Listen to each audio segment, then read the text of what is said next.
sensation of freedom in the last 20 minutes, you know, the idea that there is an inside. So the cultural meme continually, in my opinion, asks us to go, you know, think about what's more on the outside, what I'm supposed to do out here, right? And especially when you're younger, it's harder to know that there even is a valid inside, right? But as I teach, you know, I teach able-bodied people and adaptive students, traditional students and non-traditional students. I call them because I'm trying to get the words right. And I'm amazed at the issues are relatively the same, that people aren't very good at going into their body and recognizing that the emptiness that their mind actually is afraid of and judges is actually the key to the strongest part of you. Your resilience is in your emptiness more, right? It's in the quieter part of you. But the quieter part of you, and not just the part that comes in meditation, amplifies sensation, right? And so the ability to move from acknowledging, not just psychologically that you have an interior life, right? But rather that you have an interior, a midline of your body where a lot of your resilience is. And I don't mean metaphorically, so sit up straight and tall. The idea that you can already move in multiple directions. So say you can't put your feet down flat, that's okay. Like one of the things that we try to teach is that in every single yoga pose, you have to go down to go up, right? Now this is true no matter what body you have, right? No matter what body. And the idea that I can start engaging in multiple directions is one of the true gifts of being alive. Right? So feel your feet on the floor, and everyone gets all caught up in calming the mind down. I want the mind to actually recognize that it's second to the party. It's not in charge all the time. And already that's a level of freedom, right? And so hit down with your sitting bones in whatever extent you can, right? And then rise up through. And the fact that you can broaden and take up space, right? Right, so down, up, and broaden, right? And feel your feet on the floor and stretch out to the top of your head. Fill the vessel. And then in order to truly learn the importance of this, empty the vessel. Drop your chest, right?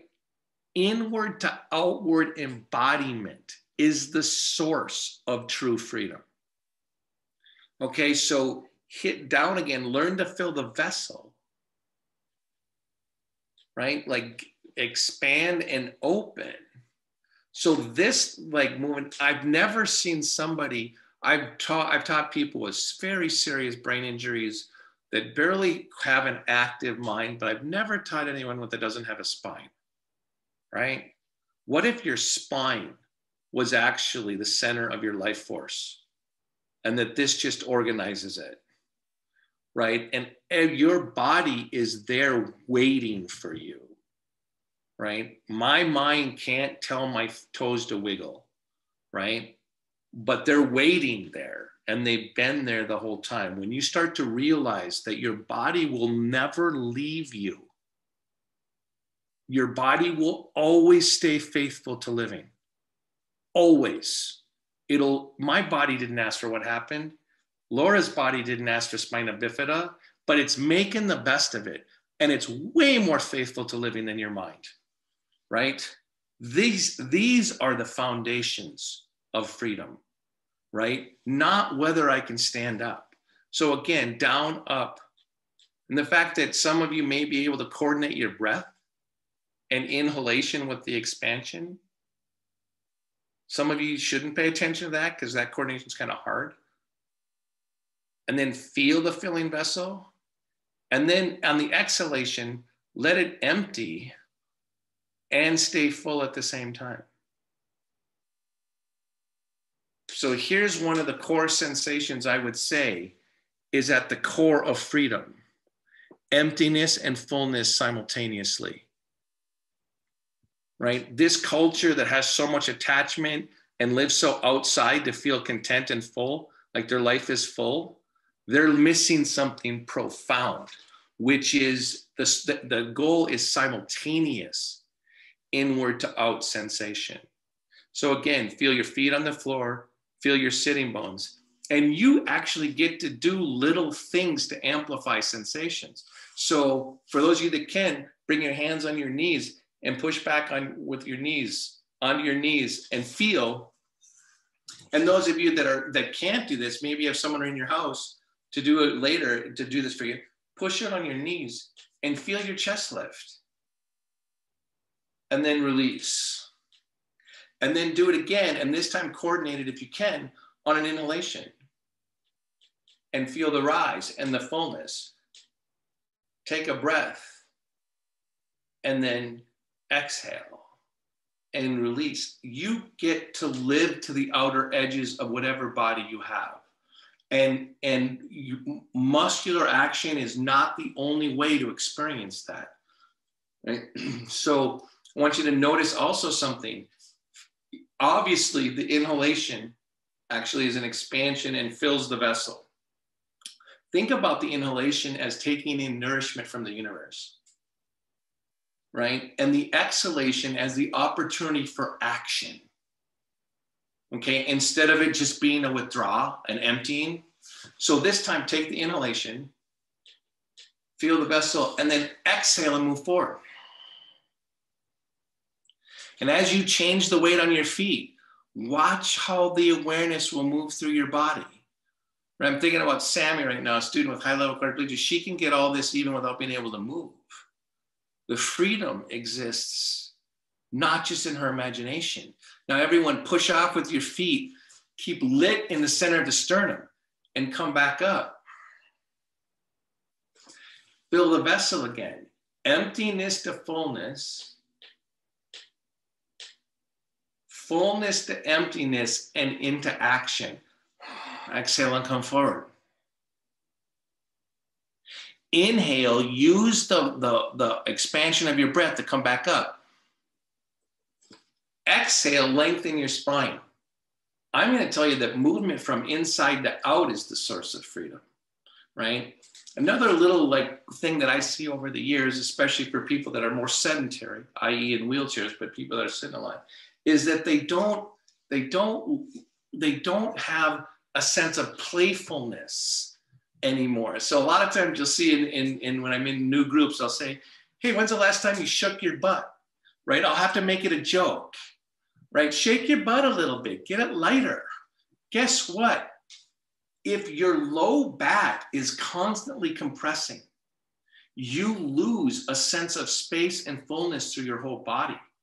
Right? So when I'm asking you to lift up a little bit, even if you can't lift off all the way, but to get a sense of expansion in your lower abdomen and a sense of hanging, can you feel that as space? Now jiggle a little bit with that. Figure out how to move with a sense of space, right? As opposed to just grinding your way through your life.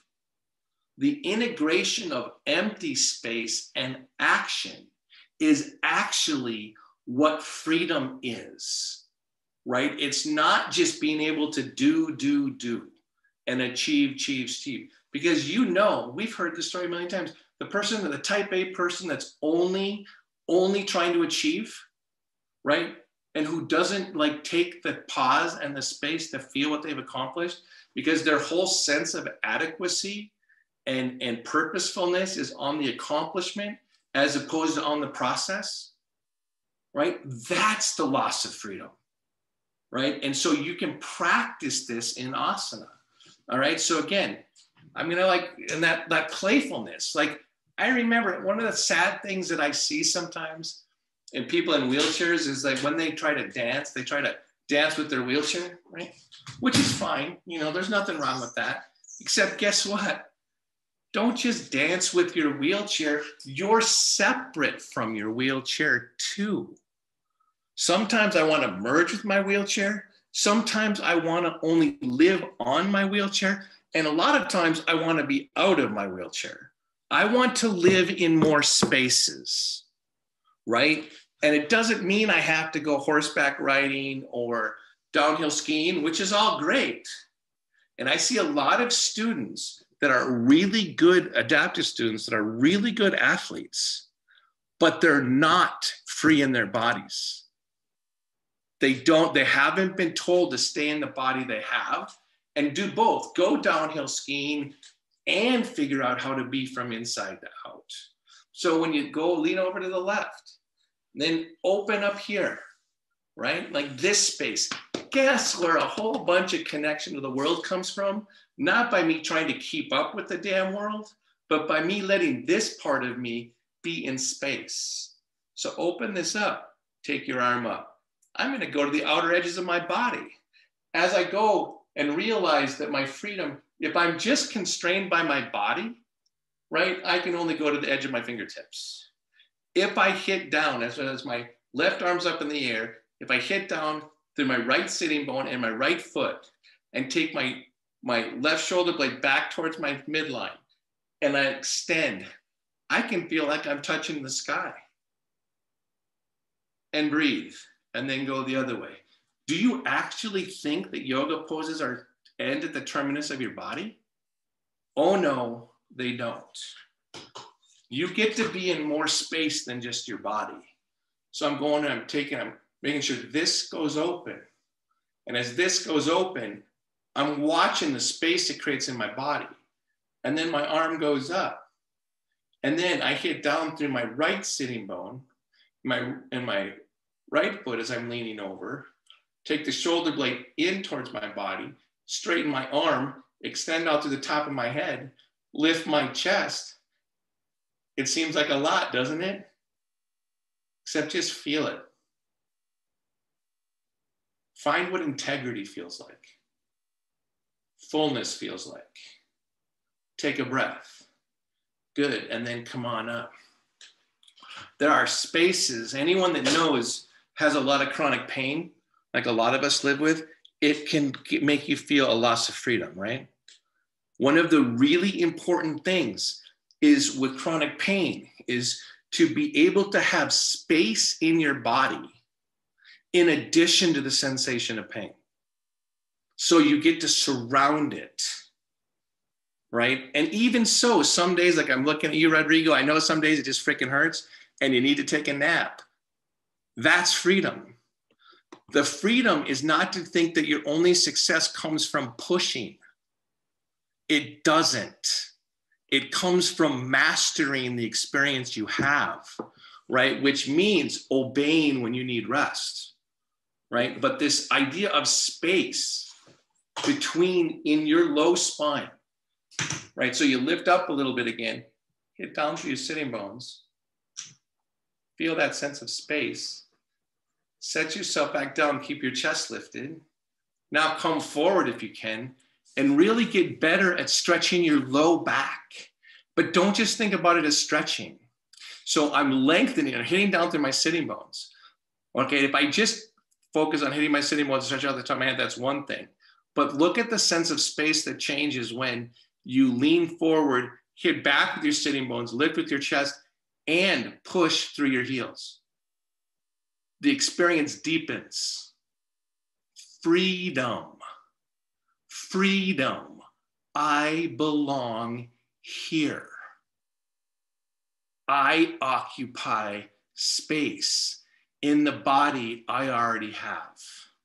And then back to center, right? This core thing we're working through in the little bit of time we have now, right? This is the foundation. I can't tell you how hard it is to teach that to traditional students. I want to say this in all earnesty. Teaching really flexible young people yoga is actually kind of a bummer. They don't get the inside of the poses. They don't get that there is no freedom until you transcend constraint. You don't overcome constraint. You transcend it.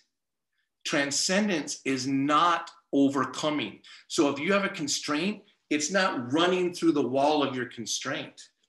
It's actually realizing how there's, if you, let's say metaphorically, the constraint of whatever body you're living in is like a wall. It's the freedom doesn't come from running through the wall and busting it down. That's violence.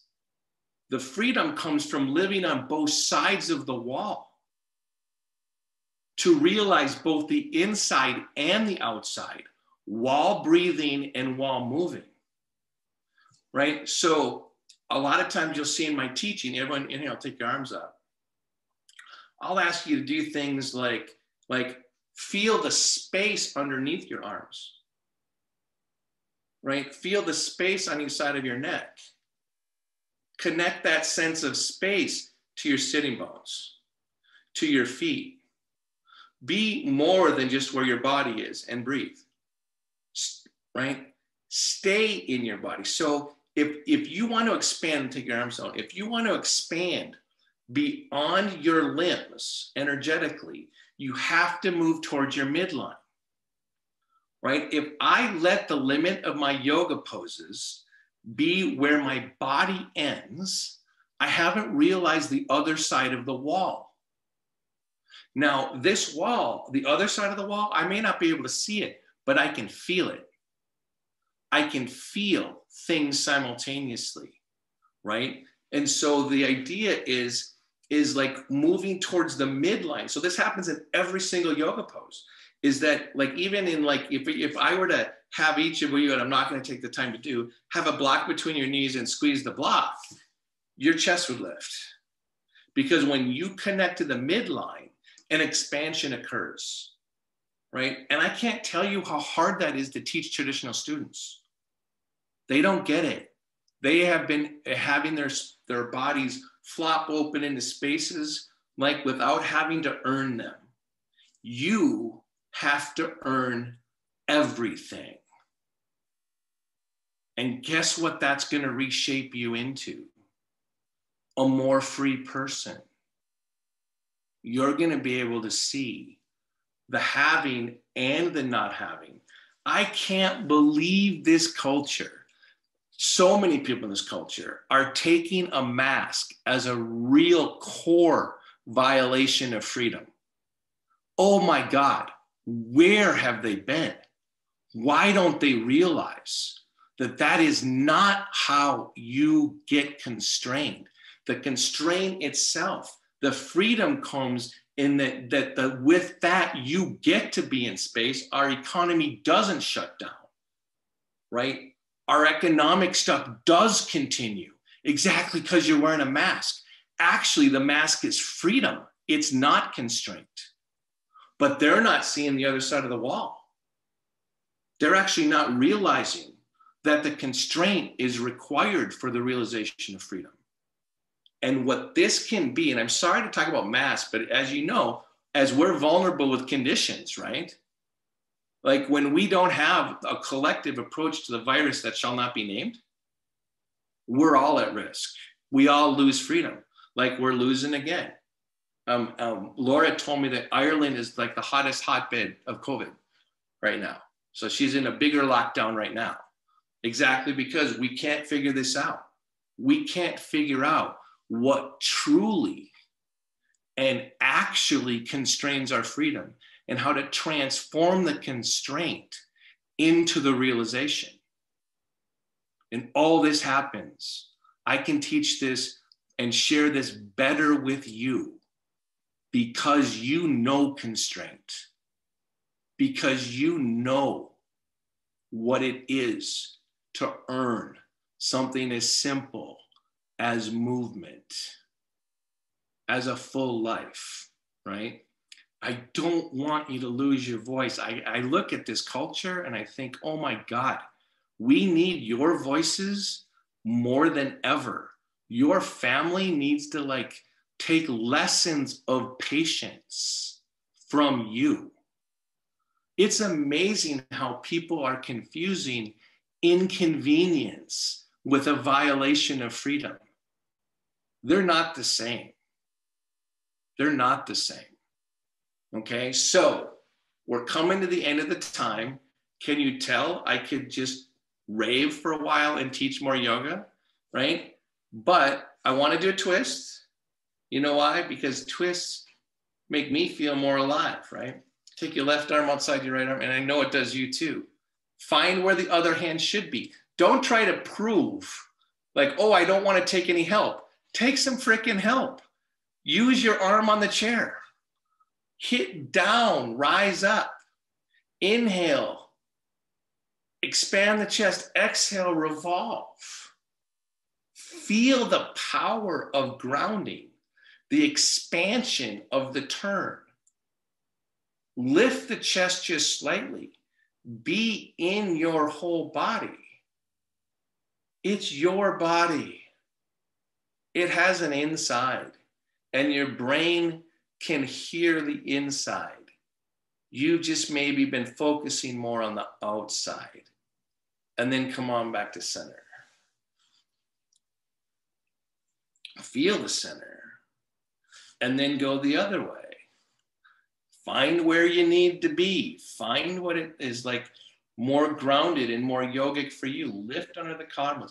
Expand. When you lift your chest, you're actually moving into the space around you. As you ground your sitting bones and lift your chest, it really moves into the space around you. Then you get to breathe with the whole room. Inhale, exhale, revolve. Lift under the collarbones, spread as you go towards the midline. Freedom. Soften your jaw, soften the inside of your mouth, and work. Figure out where the spaces actually are. Good, and then come on back to center. That's what you're learning in the yoga practice.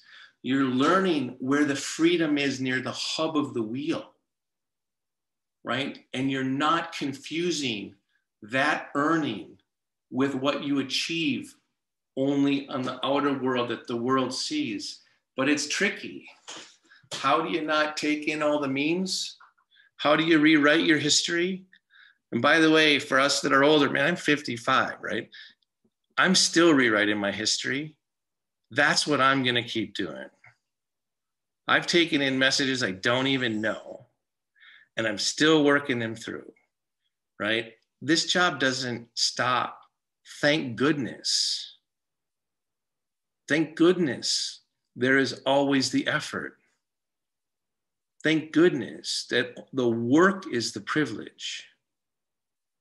The work, the earning is the privilege. It's from the Bhagavad Gita.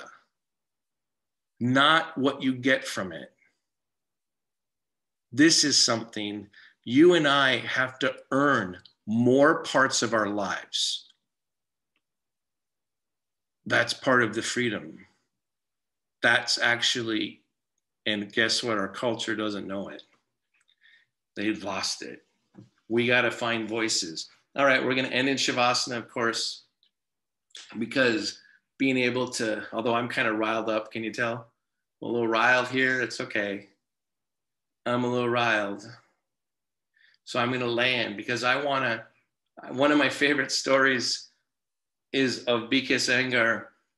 His home was right next to the studio, and some senior students were walking by, and he was watching, what's the show? The Honeymooners. He was watching The Honeymooners on his TV, and he was laying in a god-awful position, so out of alignment, so just laying there like a big pile of pluff on the ground. And the students later in the class asked him, "Sir, I walked by and you're so out of alignment. You are just so ridiculously out of alignment. How is that yogic?" And his response was, "You need all the spaces. You think it's only about towing the line? You think it's only about keeping yourself in perfect alignment? Guess what? No, it's about being in all the spaces.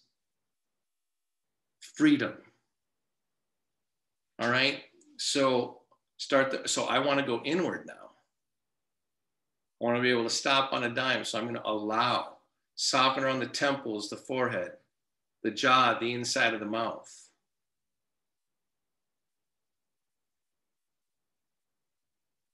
I'm going to lightly, because I can, I'm going to let my fingertips touch. Well, actually, no, I'm putting one hand on top of the other because that feels good to me today. But my thumbs are touching. But I want to let the chair hold me up. One way to practice freedom is to practice receiving from your chair, from the space around you. I don't always have to win. I have to feel, not just with my mind, but with my body. Freedom.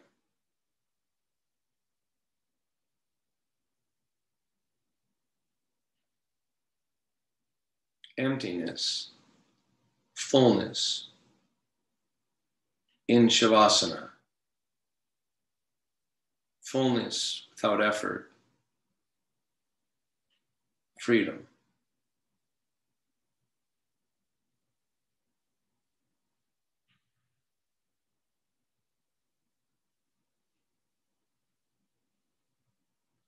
Even let go of your teeth and your gums.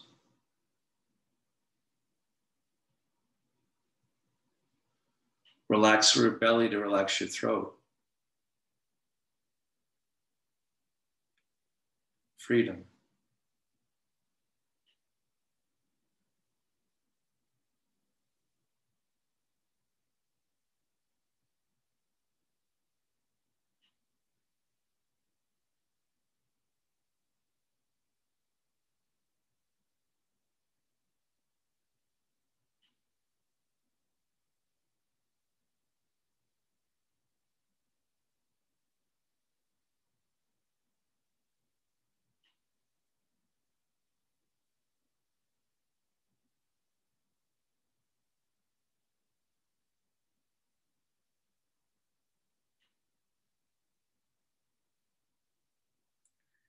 Feel your breath, don't change it.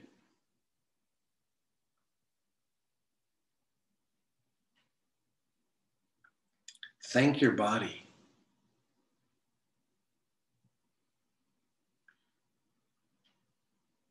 Gratitude is a sensation. It creates freedom from constraint. It doesn't overcome the constraint.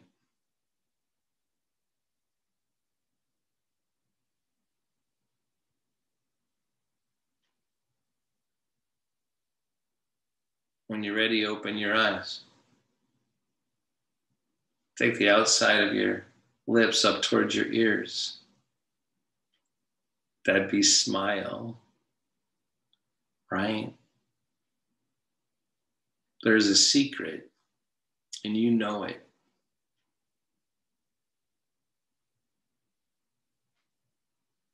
You know it for sure. Make sure that if you have ideas for what we might do in other times, that you write them into us. Please invite more people. I would like these events to be even more worldwide, right? And give us feedback. I mean, at first I thought Laura and I were only going to talk for 15 minutes when I was planning this. And then after talking to her yesterday, I planned for a half hour, and then it turned into an hour, right? Let us know if you found that valuable, the conversation. Let's build the experience together. Let's figure out how to share, all right? Hands together, if you can. Otherwise, center of the chest, lifted and open, right? Namaste. Spirit in me bows the spirit in you, and thanks for the inaugural step into a much bigger world for Mind Body Solutions.